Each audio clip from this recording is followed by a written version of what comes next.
Hi, this is Doug McIsaac, and tonight we're talking about direct marketing and defining your LTV. Now, what is LTV? That's long-term customer value. Some people refer to it as customer LTV, but I've learned it as long-term customer value. Now, why is that important? Well, it helps you define the value of a customer.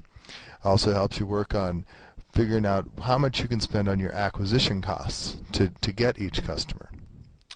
Now, how do you find your long-term customer value? You take the average purchase times the number of purchases per year times the number of years that an average person remains a customer. Here's an example from a restaurant.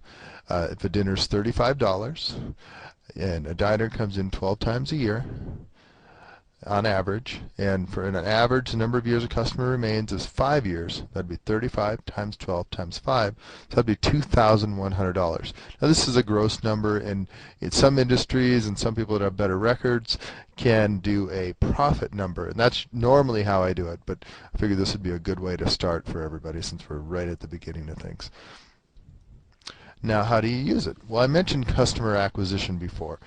I will do another PowerPoint on customer acquisition itself and how you come up with your figures. But by knowing the long-term value of a customer, you know how much you can spend on them. If you know a customer is going to be worth $2,100 for you, giving them one free dinner to get them into your business really is a value.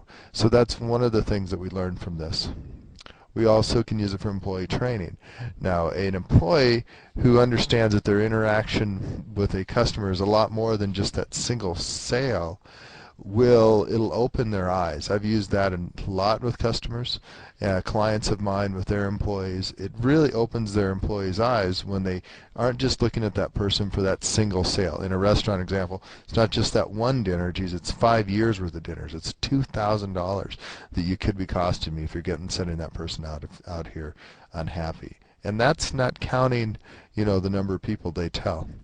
And then knowing the long-term customer value can also help us with our targeting and help us find a little bit more about who we should be going after and how we should be spending our dollars to get them. Well, that's a quick and dirty direct marketing 101 on defining your long-term customer value. Thank you.